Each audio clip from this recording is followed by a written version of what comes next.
നിയമസഭാ തെരഞ്ഞെടുപ്പുമായി ബന്ധപ്പെട്ട മണ്ഡലത്തിലെ ജനങ്ങൾക്കിടയിൽ AICC നടത്തുന്ന സർവേകളിൽ രണ്ടാമത്തെ സർവേ ഫലം കൂടി അനൗദ്യോഗികമായി കോൺഗ്രസ് നേതൃത്വത്തിന് ലഭിച്ചതോടെ ആകെ ഭ്രാന്തിളകിയ അവസ്ഥയിലാണ് കേരളത്തിലെ കോൺഗ്രസ് എന്നാണ് സമകാലിക സംഭവങ്ങളിലൂടെ മനസ്സിലാക്കാൻ സാധിക്കുന്നത്. ഇത്തവണ കൂടി കേരളത്തിൽ അധികാരം ലഭിച്ചില്ലെങ്കിൽ രാഷ്ട്രീയമായി അധപ്പതനത്തിലേക്ക് കോൺഗ്രസ് പാർട്ടി പോകും എന്നുള്ള കാര്യം കോൺഗ്രസ് നേതാക്കൾക്ക് വ്യക്തമാണ്. AICC നടത്തിയ സർവേകളിൽ ഇപ്പോൾ പുറത്തുവരുന്ന ഫലങ്ങളിൽ നിന്ന് ലഭിക്കുന്ന സൂചനകൾ അനുസരിച്ച് പല പ്രമുഖ കോൺഗ്രസ് നേതാക്കൾക്കും ഈ നടക്കാൻ പോകുന്ന നിയമസഭാ തെരഞ്ഞെടുപ്പ് സുരക്ഷിതമല്ല എന്നുള്ളതാണ്. ഇതോടുകൂടിയാണ് ഇതുവരെ കണ്ടിട്ടില്ലാത്ത രീതിയിൽ കോൺഗ്രസ് മാറിയത്. അധികാരമില്ലാതെ ജീവിക്കാൻ കഴിയില്ല എന്ന ബോധ്യത്തോടെ ലീഗ് പ്രവർത്തകരും കോൺഗ്രസിനൊപ്പം കൂടിയതോടെ കേരളം ഇതുവരെ കണ്ടിട്ടില്ലാത്ത രീതിയിലുള്ള സൈബർ ആക്രമണമാണ് പലർക്കെതിരെയും നടന്നുകൊണ്ടിരിക്കുന്നത്. ലോഗിൻ ചെയ്യാൻ പോലും ഭയപ്പെടും വിധം അശ്ലീല കഥകളാണ് ഓരോ ഇടതുപക്ഷ സ്ത്രീകളുടെ പേരിലും ഫേസ്ബുക്കിൽ ഇക്കൂട്ടർ തയ്യാറാക്കി വച്ചിരിക്കുന്നത്. അറിയാതെ സ്ക്രോൾ ചെയ്തു പോകുമ്പോഴായിരിക്കും തന്നെക്കുറിച്ചുള്ള വ്യാജകഥ, അപവാദം, തെറി, അശ്ലീലം ഇതൊക്കെ മുന്നിലേക്ക് വരുന്നത്.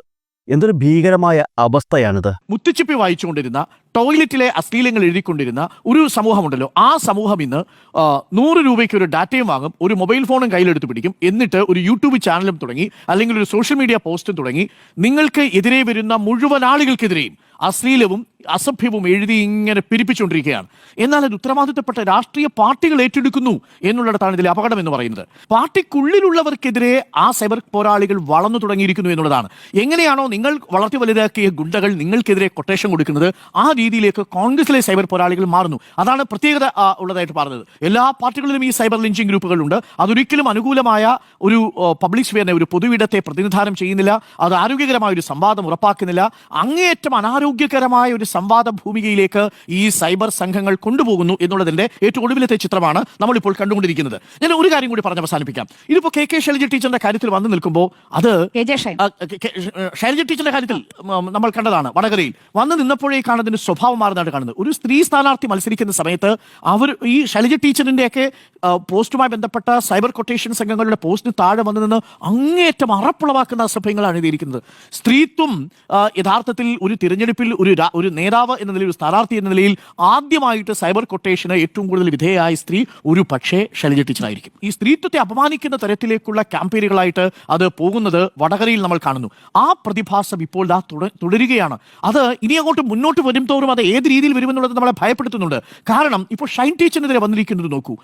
ഇത് ഒരു ശരാശരി മാനസിക ബലമില്ലാത്ത നേതാവാണെങ്കിൽ എന്താ സംഭവിക്കാന്ന് ആലോചിച്ച് നോക്കി.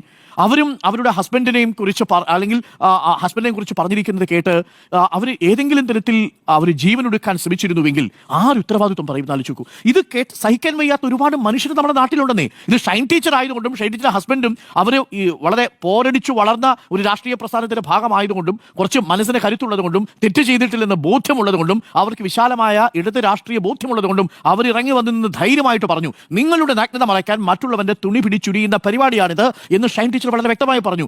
നിലാവ് ഒരിക്കലും പട്ടികളുടെ കുരകേട്ട് നിലാവ് ഉദിക്കാതിരിക്കുന്നില്ല എന്ന് നമ്മളോട് പറഞ്ഞു. ഈ വിവാദം കഴിഞ്ഞപ്പോൾ എനിക്ക് എന്റെ ഭാര്യയോട് സ്നേഹം കൂടുകയാണ് എന്ന് ന്യൂസ് പറയുന്നത് നമ്മൾ കേട്ടു. ഷൈൻ ടീച്ചറിന്റെ ഭർത്താവ് പറയുന്നത് നമ്മൾ കണ്ടു. അത്തരം ഉറപ്പുള്ള ഒരു കുടുംബത്തെയാണ് ഇവർ കയറി ആക്രമിക്കാൻ ശ്രമിച്ചത്. ആക്രമണത്തിന് നേതൃത്വം നൽകിയ മഹാനാരാണെന്ന് അറിയാമോ? ഷാജഹാൻ എന്ന പേരുള്ളൊരു മഹാനാണ്. 70 പിന്നിട്ടയാളാണ്.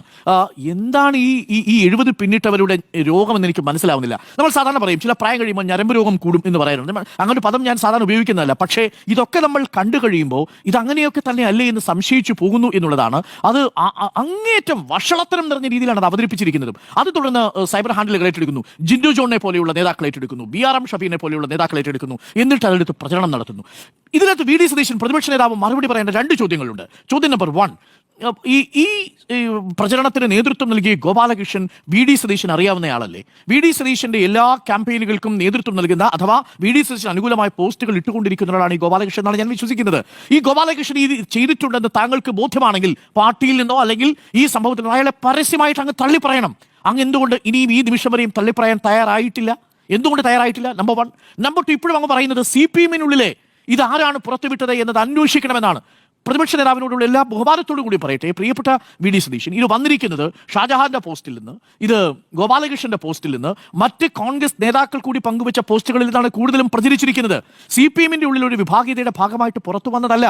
It was well planted. അത് അങ്ങയുടെ അറിവോട് കൂടിയല്ല എന്ന് വിശ്വസിക്കാനാണ് ഈ നിമിഷവും എനിക്കിഷ്ടം. പക്ഷേ അങ്ങ് പാലിക്കുന്ന മൗനവും ഇന്ന് അങ്ങ് കുറ്റപ്പെടുത്തിയിരിക്കുന്നതും യഥാർത്ഥത്തിൽ തെറ്റായ ദിശയിലേക്ക് നയിക്കും. ആളുകൾ തെറ്റിദ്ധരിക്കാനുള്ള സാധ്യതയുണ്ട് എന്നുള്ളതാണ്. നമ്പർ 3, മൂന്നാമത്തെ ഒരു ചോദ്യം കൂടി എനിക്ക് അങ്ങയോടുണ്ട്. ഇത് വടകരയിൽ ഈ സൈബർ കൊട്ടേഷൻ ഈ പ്രചരണം നടത്തിയപ്പോൾ, പാലക്കാട് ഈ പ്രചരണം നടത്തിയപ്പോൾ അങ്ങ് നിശബ്ദനായിരുന്നത് എന്തുകൊണ്ടാണ്? യഥാർത്ഥത്തിൽ അങ്ങ് അന്ന് ഇടപെട്ടിരുന്നെങ്കിൽ ഒരുപക്ഷെ നാം ഇതുവരെയും കോൺഗ്രസിൽ കാണാത്ത ഒരു പുതുരീതി അന്നേ അവസാനിപ്പിക്കാൻ കഴിയുമായിരുന്നു. പക്ഷെ അങ്ങത് ചെയ്തില്ല. ഇപ്പോൾ അങ്ങേക്ക് ഇത് ബോധ്യമായി. അങ്ങേക്കെതിരെ കൂടി ഈ സൈബർ കൊട്ടേഷൻ സംഘങ്ങൾ തിരിയുന്ന ഒരു സാഹചര്യം ഉണ്ടാവുന്നു. അതുകൊണ്ട് എത്രയും പെട്ടെന്ന്, അത് കോൺഗ്രസിനുള്ളിലാണെങ്കിൽ അത് വി ഡി സതീശൻ, CPM-ലെ ഗ്രൂപ്പുകൾ ഏതെങ്കിലും തരത്തിൽ അങ്ങനെ പെരുമാറുന്നുണ്ടെങ്കിൽ അത് ബന്ധപ്പെട്ട പാർട്ടി നേതാക്കൾ, BJP-യുടേതാണെങ്കിൽ അങ്ങനെ അത് അവസാനിപ്പിക്കുക. ഒരു കാരണവശാലും ആരോഗ്യകരമായ ഒരു രാഷ്ട്രീയ സംവാദത്തിന് വഴിതെളിക്കില്ല എന്നതാണ് എൻ്റെ ടേക്ക്. അതുകൊണ്ട് ആവർത്തിച്ചു പറയുന്നു, ഇതൊരു പുതിയ രാഷ്ട്രീയ ജീർണതയുടെ സംസ്കാരത്തിന്റെ തുടക്കമാണ്. അതൊരു കാരണവശാലും നമുക്ക് അംഗീകരിക്കാൻ കഴിയില്ല.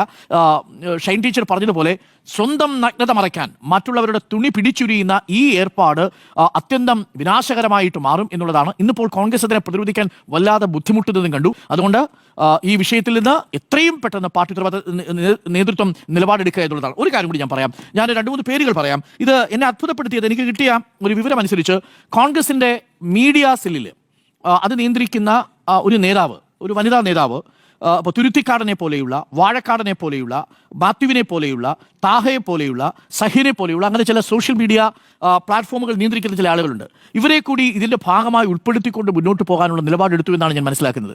ഇവരൊക്കെയാണ് സോഷ്യൽ മീഡിയയിൽ ഈ പ്രചരണത്തിന് നേതൃത്വം കൊടുക്കുന്നതെന്നാണ് ഞാൻ കരുതുന്നത്. ഇതിൽ ഒരാളുടെ പേര് ഇപ്പോൾ ഉൾപ്പെടുത്തിയിട്ടുണ്ടെന്നാണ് മനസ്സിലാക്കുന്നത്. മീഡിയ ഗ്രൂപ്പിൽ ഒരു ബന്ധവുമില്ലാതെ ഈ പറയുന്ന ആക്രമണങ്ങൾക്ക് നേതൃത്വം നൽകാൻ അതുമായി ബന്ധപ്പെട്ട AICC-ക്ക് ഒരു പരാതി പോയിട്ടുള്ളതായിട്ട് കൂടി ഞാൻ അറിയുന്നു. ഒരു കാരണവശാലും അത് അങ്ങ് ചെയ്യാൻ പാടില്ല. കാരണം ഇത് ഈ സൈബർ കൊട്ടേഷൻ ഗ്രൂപ്പുകൾ ഉണ്ടാക്കുന്ന അപകടം ചെറുതല്ല, അത് പാർട്ടിക്കുണ്ടാക്കുന്ന വലിയ ഭീഷണി നിങ്ങൾ തിരിച്ചറിയാത്തത് കൊണ്ടാണ് ഇപ്പോൾ ഈ ഗ്രൂപ്പ് നിങ്ങൾക്ക് അനുകൂലമാണെന്ന് കരുതും. നാളെ ഇത് നിങ്ങൾക്കെതിരെ വരും. നിങ്ങൾ വിഷം ചീറ്റുന്ന പാമ്പുകൾക്കാണ് പാലൂട്ടി വളർത്തുന്നത്. ഏതെങ്കിലും ഞരമ്പ് രോഗികളല്ല ഇതിന്റെ പിറകിൽ എന്നുള്ളതാണ് യാഥാർത്ഥ്യം.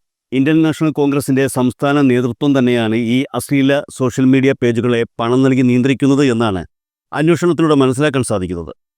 10,000-കണക്കിന് ഫോളോവേഴ്സും റെസ്പോൺസുമുള്ള 100-കണക്കിന് പേജുകൾ, കോൺഗ്രസുമായി യാതൊരു തരത്തിലുള്ള അനുഭാവവും പ്രകടിപ്പിക്കാതെ മാറി നിന്ന പല സാധാരണ പേജുകളും ഇപ്പോൾ കോൺഗ്രസിന് അനുകൂലമായി സംസാരിക്കുന്നത് നമുക്ക് കാണാം.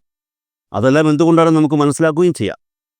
ഇതിൻ്റെ എല്ലാം കർത്തൃത്വം അന്വേഷിച്ചു പോയാൽ ഏറ്റവും കുറഞ്ഞത് കോൺഗ്രസിന്റെ ജില്ലാ യുവ നേതൃത്വങ്ങൾ വരെയെങ്കിലും എത്തും. ഷൈൻ ടീച്ചറിന്റെ വാർത്ത ഈ ഷാജഹാൻ യൂട്യൂബിലിട്ട ഉടനെ അതിന്റെ ലിങ്ക് എടുത്തുകൊണ്ടെന്ന് റിപ്പോർട്ടർ ടിവിന്റെ അടിയിലിട്ട് ധൈര്യം ചർച്ച ചെയ്യടാന്ന് പറയാണ്. നമ്മുടെ ഫോട്ടോയ്ക്ക് അതിന് കൂടിയിട്ട് പറയാം, നിനക്ക് എന്ത് ധൈര്യമില്ല ചർച്ച ചെയ്യാൻ വേണ്ടിയിട്ട്? നീയല്ലേ രാഹുൽ മാങ്കൂട്ടത്തിന്റെ വാർത്ത എടുത്ത് ചർച്ച ചെയ്യാൻ കഴിയുന്ന കാര്യമാണോ?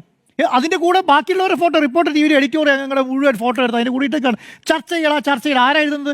പ്രധാനപ്പെട്ട, ഞാൻ നോക്കുമ്പോണ്ടല്ലോ, ഞാൻ ഏറ്റവും ഞെട്ടിച്ച കാര്യമാണ്, പ്രധാനപ്പെട്ട കോൺഗ്രസിൻ്റെ ഒരു ജില്ലാ നേതാവ് വന്നിട്ട് എഴുതിയിട്ട് അവൻ വലിയ കാര്യത്തിൽ എഴുതിയേക്കാ ഫോട്ടോയൊക്കെ വെച്ചിട്ട്. നീ എന്താ ധൈര്യം ഉണ്ട് ഈ ചർച്ച ചെയ്യാത്തത് എന്നുള്ളതാണ്. രാഹുൽ മാങ്കൂട്ടത്തിൻ്റെ കേസ് എന്താണ്? ഇതെന്താണ്? ഒന്ന് ആലോചിച്ച് നോക്കിക്കേ. രാഹുൽ മാങ്കൂട്ടത്തിൽ എവിടെയായിരിക്കുന്നത്? രാഹുൽ മാങ്കൂട്ടത്തിൽ വീട്ടിൽ നിന്ന് പുറത്തില്ല. ഈ പരാതിക്കാരി പരാതി കൊടുത്തിട്ടുണ്ടോ ഇല്ലയോ എന്നുള്ളത് മാത്രമാണ് പ്രശ്നം. ഞങ്ങളെ സംബന്ധിച്ചിടത്തോളം, റിപ്പോർട്ടർ ടിവിയെ സംബന്ധിച്ചിടത്തോളം, രാഹുൽ മാങ്കൂട്ടത്തിൽ എന്താണ് ചെയ്തതെന്നും, എന്താണ് രാഹുൽ മാങ്കൂട്ടത്തിൽ ഇപ്പോഴത്തെ അവസ്ഥയെന്നും, രാഹുൽ മാങ്കൂട്ടത്തിൽ എവിടെയാണ് എത്തി നിൽക്കുന്നതും, എന്തുകൊണ്ട് രാഹുൽ മാങ്കൂട്ടത്തിന് സംസാരിക്കാൻ കഴിയുന്നില്ല എന്നുള്ളതിനെക്കുറിച്ച് നല്ല രീതിയിൽ ക്ലാരിറ്റി ഉണ്ട്. കേസ് എടുക്കുകയാണെങ്കിൽ രാഹുൽ മാങ്കൂട്ടത്തിൽ ജയിലിൽ പോകും, കേസ് എടുത്തില്ലെങ്കിൽ പുറത്തു വരും. പക്ഷേ എന്താണ് എന്ന് വെച്ച് ഉള്ള സാധനം ഇല്ലാതാകുന്നില്ല. അതങ്ങനെ തന്നെയുണ്ട്. അതെന്ന് വെച്ചിട്ട് അതുപോലെ ഏതെങ്കിലും കേരളത്തിലെ സ്ത്രീകളെ എടുത്തിട്ട് അവരുടെ വേറൊരു ആളെ കൂട്ടി ആരെ കൂട്ടിയാണ് പറയുന്നത്? കേരളത്തിലെ ഒരു MLA ആണ്. ഒരു MLA-നെ കുറിച്ചിട്ട് ഒരു MB ആയി മത്സരിച്ച സ്ത്രീക്കെതിരെ കൂട്ടിയിട്ട് ഒരു വാക്ക് പറയുന്ന സമയത്ത് അത് ഈ കേരളത്തിലെ പ്രധാനപ്പെട്ട രാഷ്ട്രീയ പാർട്ടിയിലെ പ്രധാനപ്പെട്ട ഈ BR ഷഫീറും ഷിൻഡോ ജോണൊക്കെ ഒന്ന് ആലോചിച്ച് നോക്കിയാൽ ഷിൻഡോ ജോണിൻ്റെയൊക്കെ ക്വാളിറ്റി എന്താണ്? എങ്ങനെയാണ് ഇവരൊക്കെ പ്രവർത്തിക്കുന്നത്? ഇവർക്ക് രാഷ്ട്രീയ പ്രവർത്തനത്തിന് വല്ല ബോധമുണ്ടോ? അങ്ങനെ ഒരു ബോധമുള്ള ഒരാളെ MLA-നെ കുറിച്ചിട്ട്, കേരളത്തിലെ പ്രതിപക്ഷ പാർട്ടിയുടെ ഒരു MLA-നെ കുറിച്ചിട്ടാണ് പറയുന്നതിനുള്ള സാമാന്യ ബോധം. ഏത് MP സ്ഥാനത്തേക്ക് എറണാകുളത്ത് നിന്ന് മത്സരിച്ച ഒരു ടീച്ചറെ കുറിച്ചിട്ടാണ് പറയുന്നത്. ഇവരെ രണ്ടുപേരെയും കൂട്ടിക്കളച്ചിട്ടാണ് പറയുന്നതെന്നുള്ള സാമാന്യ ബോധം ഉണ്ടെങ്കിൽ, രാഷ്ട്രീയത്തിൻ്റെ എന്തെങ്കിലും ഒരു കണിക ഇവരുടെയൊക്കെ തലയിലുണ്ടെങ്കിൽ എഴുതുമോ? ഒന്ന് ആലോചിച്ച് നോക്കിയേ. ഷിൻഡോ ജോണൊക്കെ വലിയ വായിൽ വർത്തമാനം പറയുന്നത് കേരളത്തിലെ നന്മ പഠിപ്പിക്കാൻ വേണ്ടിയിട്ട് കേട്ടോ. അവരാണ് ഇത് എഴുതുന്നതെന്ന് ഓർക്കണം. ഇങ്ങനെ വൃത്തികെട്ട കാര്യങ്ങൾ ഫേസ്ബുക്കിൽ, ഇങ്ങനെയാണ് അവർ രാഷ്ട്രീയം നടത്താൻ ഉദ്ദേശിക്കുന്നത്? ഇങ്ങനെയാണ് രാഷ്ട്രീയം? ഇവരെയൊക്കെയാണോ ജയിപ്പിച്ച് MLA ആക്കി നിയമസഭയിലേക്ക് കഥ പറയാൻ വേണ്ടി വിടുന്നത്? ആണോ? ഞാൻ നേരത്തെ അരുൺ സാർ പറയുന്ന സമയത്ത് ശൈല ടീച്ചറെ കുറിച്ച് പറയായിരുന്നു. ശൈല ടീച്ചർ അവിടെ മത്സരിച്ച സമയത്ത് കേരളത്തിലെ ടീച്ചർ അമ്മ എന്ന് വിളിച്ച ഏക ടീച്ചർ ശൈല ടീച്ചർ അല്ലേ? ടീച്ചർ അമ്മ എന്നാണ് വിളിച്ചത് അല്ലേ? എന്തുകൊണ്ടാ? കോവിഡ് വന്ന മഹാമാരിയത്ത്, നിപ്പ വന്ന മഹാമാരിയുടെ സമയത്ത് കേരളത്തെ കൈ പിടിച്ചു ഉയർത്തിയ ടീച്ചറല്ലേ? ആർക്കാ സംശയം ഉണ്ടായിരുന്നത്? ഒരാൾക്ക് സംശയം ഉണ്ടായിരുന്നോ? കേരളത്തിലെ ഭരണപക്ഷവും പ്രതിപക്ഷവും ഒക്കെ ഞാൻ രണ്ടുപേരെ കുറിച്ചിട്ട് എങ്ങനെ കേട്ടുള്ളൂ. ഒന്ന് സുഷമ സ്വരാജ് കേന്ദ്രമന്ത്രിയെ കുറിച്ചിട്ട്, രണ്ടാമത് ശൈല ടീച്ചറെ കുറിച്ചിട്ട്. അങ്ങനെ രണ്ട് മന്ത്രിമാരെ നമ്മൾ കേട്ടിട്ടുള്ളൂ അല്ലേ?